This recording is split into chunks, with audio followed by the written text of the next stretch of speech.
Dude, we have Chris ready. We've got some questions to ask him because he made a miraculous comeback in that third game and closed it out after the overhead into Super. So, Chris, how you feeling, man? Yo, can you guys hear me? Oh, yeah. Yeah, you're good.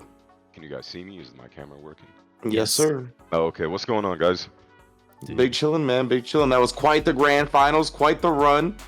So just to start, I got a two-pronger for you. First up, were you expecting the modern Chun at all? Did you know that Nephew had been working on that?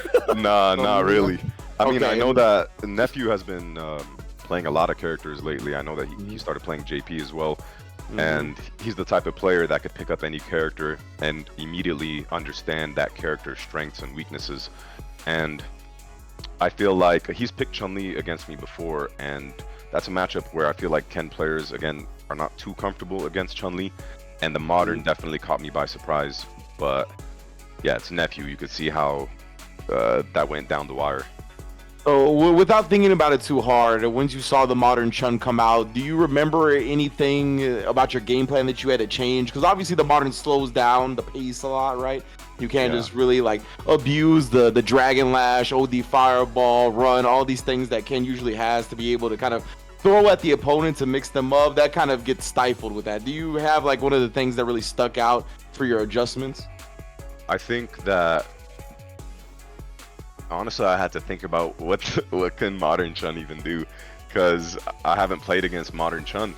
I've only played against classic Chun-Li's, and I have an understanding of how the neutral should be in that matchup when it's classic Chun-Li. But with modern, you could see that I was trying really hard to adjust to the fact that he has a one-button super. Yeah. And so there was some fireballs that got level 2'd, and his neutral is really hard to get through when he's in that modern state. And then also I forgot at the last second, I did drive impact and he did level 3. And I'm like, dude, he has one button super. And it was just, it's one of those things where if your muscle memory is not fully there, it just takes some rounds to get used to it. Yeah, So it was, I had to slow it down for sure, because he's able to dictate neutral with modern Chun. So I have to figure out a strategy against that. Yeah. Absolutely love what you were able to do too, because I remember calling it out. The first two fireballs you actually threw were immediately like nullified with the Zanshu, and like after that you got really hesitant with the fireballs and you started adjusting slowly. And I know right after that first game too, it was like this key point because you got hit by the second Zanshu, lost that game. You went back to character select. Can you tell me like what was going through your head there? You took you took almost a minute to really sit down and think. And then I think that's really smart especially at the top level in a player of your caliber and tenure. Like what was going through your head there? And like how did you reset? Because none of us were expecting the modern Chun. Yeah, I think that it's very important sometimes for players to take a step back, go into that custom lobby again, take that 1 to 2 minute break. Now, it's not like in those 1 to 2 minutes I'm doing calculus and trying to figure out every little detail as to why I lost. It's more so of just regaining composure, the mental stability, and thinking about the key moments that cost me the round. It's not every little situation, you don't have enough time for that, but it's the key moments and the key decisions. And I feel like I had to repeat to myself to slow it down, that he's going to play the long game and he's going to slow it down, and I can't be throwing fireballs. And he's just really amazing at being able to react to Dragon Lash as well. I have to throw those at him sometimes, but the Nephew is really good with those reactions. So it was more so of regaining composure and, you know, playing a bit safer. All right. I guess one other question I have to go back to the JB Winners Finals set is we had just seen before your match with JB in Winners Finals, JB, like, it was up against 801 Strider, and he just guessed right every time on Wake Up. Like, he was able to do, DP super. Yeah, like, every time on Wake Up, he was right. Strider tried to, like, bait out, like, 5 Wake Ups in a row, and he didn't do anything. But it was a different story with you. You were able to catch on a lot more to his defensive choices. Is that like a strength you have as a player in general, or do you have enough experience against JB now to kind of get a better read on him than some other players? Well, I wouldn't say it's getting a better read against JB, because me and JB go back and forth. He's one of the best players. So it's more so of recognizing the situation that you're in and what you should go for. There's almost like a telegraph of things that you should do. To give an example, let's say you get your first knockdown, right? And both of you guys are started off in the round, you have a lot of life, you get your first knockdown, 9 times out of 10 players are probably going to want to throw you, right?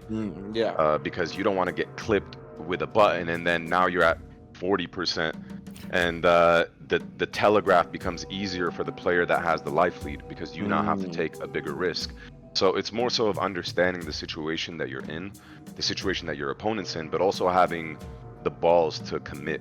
You have to have the balls to commit sometimes, because in this game, if you don't commit, then you play way too passive. And I was watching him play against Strider, and I was like, fuck, he's making every right wake-up read. I'm about to get smoked.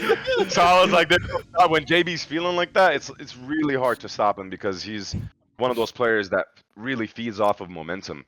But yeah, it was more so of like, you know, you got to take the risk with the throws. You know that he's a smart player, so he's probably going to want to take the throw, vice versa. And then the rest is up to God. Hey, the risk-reward calculations were on point for sure. Yeah, really love that. And again, I love the point that you brought up too about you in this game, you have to take the risk, you have to take the initiative, and you were at that deficit, and that's what I think that was the turning point in the set where you committed to the overhead and to the super, where you saw jab. Yeah, you saw the window and you're like, all right, I know exactly what he wants to do here, and that I think was your set winning moment, because after that, it's like you turned it on. Your momentum went straight back to full, and he couldn't adjust in time. So, like, how do you ride that momentum as a player? Like when you see that moment and you have this huge outplay against the enemy, whether it be like Snake Eyes, Nephew, whoever it may be. Like, how do you carry that forward and not get too ahead of yourself? Because I know it must have felt good to get that hit. Oh yeah, it felt amazing. I mean, I didn't call out the drive impact. I'm not gonna lie. I was just hoping to catch him slipping, and it actually happened. So I was hoping that he would crouch block it and then I would confirm it to super. I think being able to control momentum is one of the hardest. Everything is hard to do in Street Fighter, but when you're feeling like, oh shit, the momentum's all on my side, there's a level of confidence that builds inside of your brain, but you cannot let that confidence control every decision, because that confidence can quickly turn into what's the word that I'm looking for? It could quickly turn into foolishness, because you take just that one extra risk. And when you're playing against somebody so strong, you have to know what that player is also looking for, recognizing that the momentum's on your side as well. So I'm sure that Nephew felt that, oh, momentum's on Chris's side right now because of what he just did. He's got to adjust some of the things that he's looking for, and I also have to keep in mind that the momentum's on my side. He might want to take a bigger risk. I'm in control right now.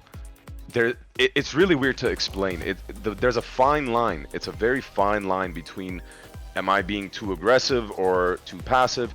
Am I riding the momentum or am I not riding the momentum? It's really, really hard to distinguish what decision you made that got you the W at the end or eventually costs you the game, you know? It's so hard to explain it from a player's perspective. I feel like I would have to sit down and really theory fight with some really strong players in order to have a deeper explanation and understanding, but given the time that we have, you know. Yeah, I think you did a good job though, giving us the shallow end of the whole deal, you know what I'm saying? Definitely a nice explanation. And yeah, I mean, that is the beauty of high level fighting games, right? Is riding that fine line, like, because every little minutia, every little nuance can really butterfly effect into some crazy shit. So what did you just say? Did you just say minutia? Yes.